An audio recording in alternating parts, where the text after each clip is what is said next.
1982मा छ है। अनि यो 2082 सालको क्रिसमसको एउटा सुसन्देश यही नै छ कि परमेश्वरले हामीलाई प्रेम गर्नुहुन्छ र हामीलाई मात्र होइन सबै जातिहरूलाई प्रेम गर्नुहुन्छ। अनि त्यो प्रेमको सन्देश हामी प्रचार गर्न चाहन्छौँ। आमेन आमेन हालेलुया हालेलुया। अनि परमेश्वरले हामीलाई यसरी बनाउनु भएको छ। म अस्ति कुडुला भन्ने ठाउँमा पनि यो वचन मैले प्रचार गरेको थिएँ। अनि उत्पत्ति 1:27 र 28 पद पढ्ने हो भने यसै लेखेको छ, 26-27 पद पढ्ने हो है। अनि परमेश्वरले भन्नुभयो मानिसलाई आफ्नै स्वरूपमा हाम्रै प्रतिरूपमा बनाऊ, तिनीहरूले समुद्रका माछाहरू, आकाशका पक्षीहरू र पाल्तु पशुहरू, जमिनमा चलहल गर्ने सबै जन्तुहरूमाथि अधिकार गरून्। भन्नुको मतलब परमेश्वरले यो अधिकार दिएर मानिसलाई बनाउनु भएको कि समुद्रभित्रका माछाहरू है, अनि आकाशमा उड्ने चराहरू, अरू विभिन्न प्रकारका कुराहरू होइन आकाशमा उड्छन्, ती उड्ने सबै पक्षीहरू र यो जमिनमा चाहिँ पालिने अथवा नपालिने सम्पूर्ण जनावरहरू, पशुहरू सबैमाथि चाहिँ परमेश्वरले अधिकार दिएर अनि उहाँकै स्वरूपमा हामी बनाऊ भने उहाँले जब छलफल गर्नुभयो, उहाँले चाहिँ अब जब सोच्नुभयो, योजना बनाउनु भयो। अनि भन्दै गर्दा यहाँ चाहिँ 27 पदमा चाहिँ उहाँले के गर्नुभएको कुराहरू यहाँ चर्चा गरेको छ, त्यो कुरा हामी हेर्नेछौँ।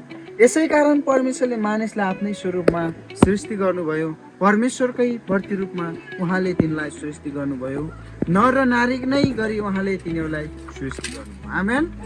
परमेश्वरले बनाउनु भयो। आज कुनै पनि मानिसहरू, कुनै पनि देशका मानिसहरू, संसारमा 200 भन्दा बढी राष्ट्रहरू छन्, ती सबै राष्ट्रका मानिसहरू उहाँले नै बनाउनु भएको हो भन्ने कुरा चाहिँ बाइबलले यो कुरालाई अधिकारसहित घोषणा गर्दछ। हामी यो कुरालाई बताउनको लागि हामी पछि पर्दैनौँ। अनि यो कुरा हामी बाइबलबाट यो कुरा पाउँदछौँ। अनि यहाँ चाहिँ के लेखेको छ त भन्दा सबै मानव जाति चाहिँ उहाँले के गर्नुभयो, आफ्नै स्वरूपमा बनाउनु भयो र दुईवटा जाति बनाउनु भयो, एउटा पुरुष अर्को महिला, नर अनि नारी। यसरी चाहिँ परमेश्वरले अधिकार सहित मानव जातिलाई सृष्टि गर्नुभयो र 28 पदमा परमेश्वरले तिनीहरूलाई आशिष दिनुभयो र तिनीहरूलाई भन्नुभयो फल्दै फुल्दै वृद्धि हुँदै पृथ्वीमा भरिँदै र त्यसलाई आफ्नो बसमा पार्दै जाओ। अनि फेरि अर्को त्यो अधिकारलाई यहाँ फेरि घोषणा गर्नुभएको छ, समुद्रका माछाहरू, आकाशका पक्षीहरू तथा पृथ्वीका सबै जीवित प्राणीहरूमाथि अधिकार गर। आमेन आमेन। तर यो अधिकार धेरै समयसम्म रहेन। मान्छेलाई यसरी अधिकार दिनुभएको र फल्दै फुल्दै पनि गएको छ। तर हामीले के कुरा विचार गर्छौँ भने संसारमा हुने यो समस्याहरू छ, संसारमा मर्नुपर्ने बाध्यता छ, मानिसहरू मर्छन्, मानिसहरू चाहिँ दुःख पीडा आउँछ, यो विभिन्न कुराहरू आज संसारमा क्रोध हत्याहरू छ, यो विभिन्न बदमासी कामहरू छ। यो कहाँबाट आयो त भन्दाखेरि जब परमेश्वरले यसरी मान्छे बनाइसकेपछि चाहिँ परमेश्वरले एउटा आज्ञा दिनुभएको थियो। त्यो आज्ञा चाहिँ यसरी लेखेको छ 2:17 पदमा, तर असल र खराबको ज्ञान दिने रुखको फल चाहिँ नखानु, किनभने जुन दिन तैँले त्यो खान्छस् त निश्चय नै मर्नेछस्। तर निश्चय नै त त्यो नखानु। अब केही समयपछि खापु भन्नुहुन्थ्यो कि होइन। जब हाम्रो बुवा आमाले भनेको कुराहरू हामी गर्दैनौँ, बुवा आमा रिसाउनुहुन्छ अथवा अझै सकेसम्म गाली गर्नुहुन्छ, अझ पिट्नु पनि हुन्छ अथवा त्याग्नु पनि हुन्छ। कतिपय बुवा आमाले यति कडा पनि हुनुहुन्छ कि यदि भनेको अनुसार गरेन भने आफ्नो छोराछोरीलाई त्याग्दिनसम्म पर्ने हुन्छ। तर परमेश्वरले चाहिँ त्याग्नु भएन, तर पनि एउटा परमेश्वरले मार्नु भएन, तर के गर्नुभयो, परमेश्वरले त्यागिदिनु भयो। अनि त्यागिदिएपछि चाहिँ मान्छे चाहिँ के भयो त, मान्छेले त्यो फल खाएपछि चाहिँ मान्छे चाहिँ आफै त्यागियो। परमेश्वरले त्याग्नु भएको थिएन, तर मान्छे आफै त्यागियो। अब हेर्छौँ अनि 3 अध्यायमा। अनि म यो कुरा चाहिँ परमेश्वर चाहिँ मानिसको उपस्थितिबाट टाढा भए। अब एउटै उपाय छ, अनि त्यही उपायको सन्देश हामीले प्रचार गर्नुपर्छ। त्यो सन्देश हो हामी त्यो एउटै उपाय के छ भन्नुहुन्छ भने त्यो एउटै उपाय चाहिँ हामी हेर्छौँ भने मत्तीको पुस्तक 1:21 हामी पढ्नेछौँ।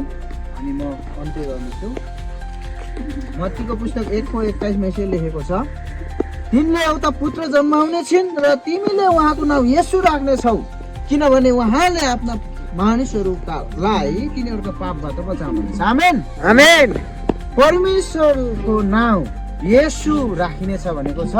अनि येशू नाम चाहिँ के हो त भन्दाखेरि त्यसको अर्थ चाहिँ छ आफ्ना मानिसहरूलाई उहाँले आफ्ना मानिसहरूलाई तिनीहरूका पापबाट बचाउनु हुनेछ। आज सबै मानिसहरू पापले गर्दा के गरेका छन्? परमेश्वरदेखि टाढा भएका छन्, मरेका छन्। ती मरेका मानिसहरूलाई फेरि जीवित गराउने परमेश्वर केवल उहाँ मात्रै हुनुहुन्छ र उहाँ चाहिँ मानिसको स्वरूपमा उहाँ चाहिँ फेरि जन्म लिनुभएको छ। हामीले दिनुपर्ने बताउनु पर्ने सुसन्देश यति नै हो र हामीले अरूलाई हाम्रो परिवारलाई हामीले सुसन्देश दिने भनेको यही नै हो। हामी यसुमा मात्रै हाम्रो पाप क्षमा हुन्छ भनेर। आमेन आमेन। आज हामी यही कुरालाई चाहिँ मैले विश्वासीहरूको बिचमा राखेको छु र म आशा गर्छु म र हामी सबैजनाले चाहिँ यही सन्देशलाई चाहिँ यो 2025 सालको यो आउने क्रिसमसमा हामीले यो केवल यो क्यारल खेल्दा मात्रै होइन, अन्य हाम्रो पार्ट टाइममा पनि हामीले चाहिँ यही कुरा सन्देश हामी मानिसहरूलाई सुनाउनेछौँ। आमेन आमेन। सबैलाई जय मसीह।